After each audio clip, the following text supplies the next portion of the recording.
ষষ্ঠ শ্রেণীর প্রিয় শিক্ষার্থীরা, তোমাদের অনুশীলনী 3.3 থেকে আরেকটি নতুন ভিডিও নিয়ে উপস্থিত হলাম। আর আজকের ভিডিওতে আমি তোমাদেরকে দেখাবো তোমাদের গণিত বইয়ের 73 পৃষ্ঠার উদাহরণ 5 নম্বরে যে সমস্যাটি ছিল, এই সমস্যাটির খুব সহজ সমাধান।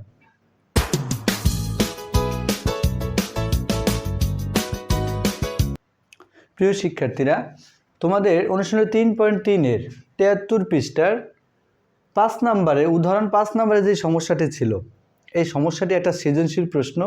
এটা খুব গুরুত্বপূর্ণ একটা অঙ্ক, এটা কিন্তু পরীক্ষায় আসতে পারে। তো খেয়াল করো এই অঙ্কটা আমরা কিভাবে সমাধান করব। এখানে এর মান দেওয়া আছে এবং বির মান দেওয়া আছে। এখন এ ও বি থেকে এ ও বি অনুসারে আমাদেরকে ক, খ, গ এই তিনটা প্রশ্নের উত্তর করতে হবে। এখানে ক নাম্বার কি বলা হয়েছে দেখো, বি এর মান নির্ণয় করো।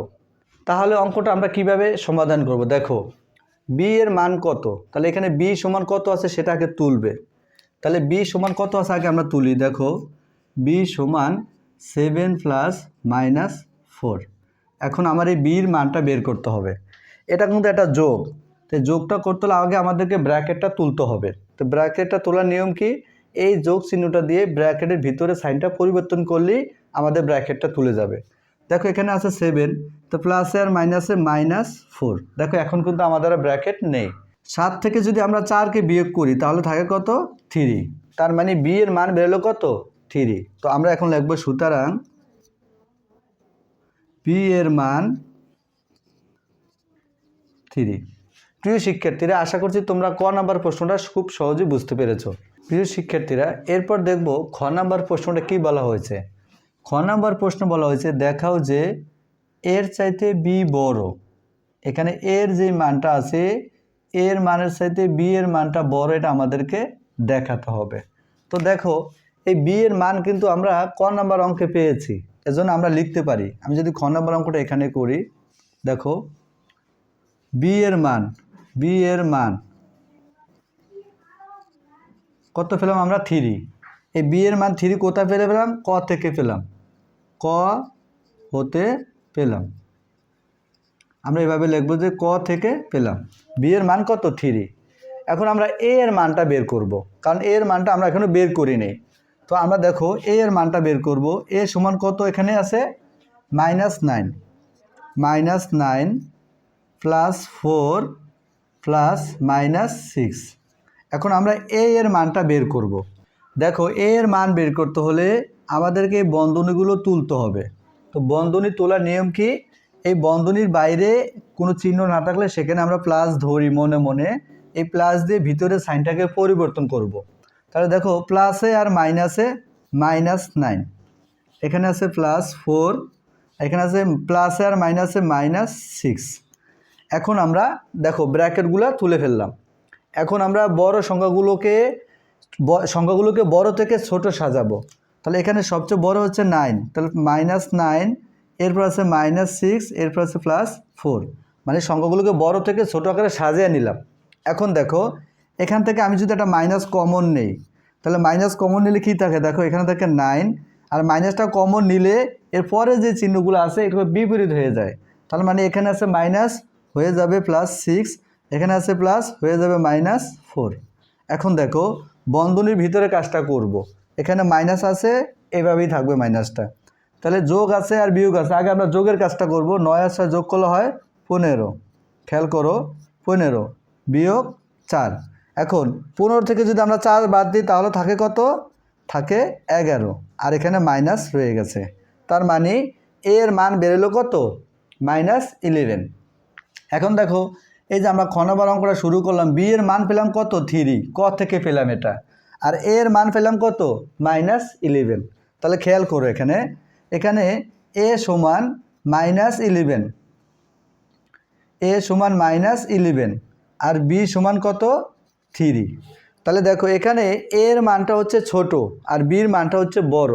কেন, এই এর যে মানটা বেড়েছে এটা হচ্ছে ঋণাত্মক সংখ্যা, মাইনাস হচ্ছে ঋণাত্মক সংখ্যা, আর বির যে মানটা বেড়েছে এটা হচ্ছে ধনাত্মক সংখ্যা। এটা আছে যোগে, এটা আছে বিয়োগে, তাহলে অবশ্যই যোগের সংখ্যাটা বড়। আচ্ছা, যোগের সংখ্যাটা যদি বড় হয় তাহলে এই যে 3টা যদি বড় হয়, 3 কার মান, বির মান, তার মানে আমাদেরকে দেখাতে হবে এর চাইতে বি বড়। তাহলে আমরা এখন এখানে লিখতে পারি সুতরাং দিয়ে, দেখো -11, এই -11-এর চাইতে 3 বড়, -11-এর চাইতে 3 বড়। তার মানে আমরা লিখব সুতরাং দেয়া এ এর চাইতে বি বড়, কারণ 11 হচ্ছে এর মান আর 3 হচ্ছে বি এর মান, তার মানে এর চাইতে বি বড়। প্রিয় শিক্ষার্থীরা, আশা করছি তোমরা খ নাম্বার প্রশ্নটা খুব সহজেই বুঝতে পেরেছো। শিক্ষার্থীরা, এরপর যদি আমরা গ নাম্বার প্রশ্নটা খেয়াল করি, গ নাম্বার প্রশ্নটা কি বলা হয়েছে দেখো, এ ও বি এর মান সংখ্যা রেখায় বসিয়ে এ প্লাস বি নির্ণয় করো। তার মানে আমরা এই যে খ নাম্বার অঙ্কে আমি যে এ এবং বি এর মান বের করলাম, এই এ ও বি এর মান সংখ্যা রেখায় বসাইয়ে তারপর আমাদেরকে এ প্লাস বি নির্ণয় করতে হবে। তাহলে দেখো গ নাম্বার অঙ্কটা, খ হতে পেলাম এর মান পেলাম আমরা -11 আর বির মান পেলাম +3, বির মান +3। এখন এ প্লাস বি সংখ্যা রেখায় দেখাতে হবে, তাহলে আমরা লিখব কি সুতরাং দিয়ে এ প্লাস বি, তাহলে এর মান হচ্ছে -11, এই মাঝখানে যোগ, এবং বির মান হচ্ছে +3। এই যে -11 যোগ +3 এটাকে আমাদেরকে এখন সংখ্যা রেখায় দেখাতে হবে। তাহলে এখানে দেখো -11, তাহলে সংখ্যা -11 যেহেতু আছে, তাহলে মাইনাসটা সংখ্যা রেখার বাম দিকে যাবে। কেন? কারণ আমরা জানি সংখ্যা রেখার মাইনাস যায় সংখ্যা রেখার বাম দিকে আর প্লাস যায় সংখ্যা রেখার ডান দিকে। তাহলে এখানে আছে কত -11, তার মানে আমরা কথাটা কি লিখবো দেখো, আমি এখানে সংখ্যা রেখাটা এঁকেছি, দেখো এখানে আমরা বাম দিকে 11 পর্যন্ত লিখেছি এবং ডান দিকে 3 পর্যন্ত লিখেছি। বাম দিকে তোমরা একটু জায়গা বেশি রাখবে। কেন জায়গা বেশি রাখবে? কারণ এখানে আছে -11, এখানে 11 পর্যন্ত লেখা লাগবে, আর ডান দিকে +3 মানে 3 পর্যন্ত লেখা লাগবে। এজন্য ডান পাশে একটু জায়গা কম রাখবে, বাম পাশে একটু জায়গা বেশি রাখবে। এখন দেখো -11, তাহলে আমরা কথাটা কি লিখব, প্রদত্ত সংখ্যা রেখায় শূন্য বিন্দু হতে, এখানে যে শূন্য বিন্দুটা দেখো তোমরা, এই প্রদত্ত সংখ্যা রেখার শূন্য বিন্দু থেকে বাম দিকে, এটা হচ্ছে বাম দিকে, এই বাম দিকে 11 ধাপ অতিক্রম করে -11 বিন্দুতে পৌঁছাই। আমি কিন্তু সেই কথাটা লিখেছি, দেখো প্রদত্ত সংখ্যা রেখায় শূন্য বিন্দু হতে বাম দিকে 11 ধাপ অতিক্রম করে -11 বিন্দুতে পৌঁছাই। তার মানে বাম দিকে 11 ধাপ অতিক্রম করে আমরা এই -11 বিন্দুতে পৌঁছালাম। এখন -11 বিন্দুতে পৌঁছানোর পরে +3, তাহলে +3, তাহলে প্লাসে কোন দিকে যায় সংখ্যা রেখায়? প্লাস যায় সংখ্যা রেখার ডান দিকে। তার মানে যেখানে পৌঁছাইছি এটার সাথে আবার আমরা ডান দিকে 3 ঘর যাব। কয় ঘর যাব? 3 ঘর যাব। এখন প্রশ্ন করতে পারো যে আমরা ডান দিকে কেন যাব? কারণ এই -11-এ আমি আসলাম বাম দিকে, এখন -11-এর সাথে এই যে যোগ চিহ্ন আছে, তো যোগ হচ্ছে +3, তাহলে সংখ্যা রেখার ডান দিকে গেলে প্লাস হয়, বাম দিকে গেলে মাইনাস হয়, এজন্য আমরা ডান দিকে যাব। তাহলে দেখো তারপর সেখান থেকে ডান দিকে 3 ধাপ অতিক্রম করে -8 বিন্দুতে পৌঁছাই। তার মানে +3, আমি যেখানে পৌঁছাইলাম সেখান থেকে 3 ধাপ, দেখো এখান থেকে এই পর্যন্ত আসলে 1 ধাপ, এখান থেকে এই পর্যন্ত আসলে 2 ধাপ, আবার এখান থেকে এই পর্যন্ত আসলে 3 ধাপ হয়। তার মানে কি লিখলাম, সেখান থেকে ডান দিকে 3 ধাপ অতিক্রম করে -8 বিন্দুতে পৌঁছাই। এখান থেকে 1, এখান থেকে 2, এখান থেকে 3, তাহলে 3 ধাপে কোথায় এসে পৌঁছালাম? -8 বিন্দুতে পৌঁছালাম, -8 বিন্দু। এখন তাহলে দেখো -11 যোগ +3 এর যোগফলটা কোথায় গিয়ে দাঁড়ালো দেখো, তাহলে আমরা লিখব -11 এবং +3 এর যোগফল। দেখো এখানে -11 যোগ +3 সমান -8।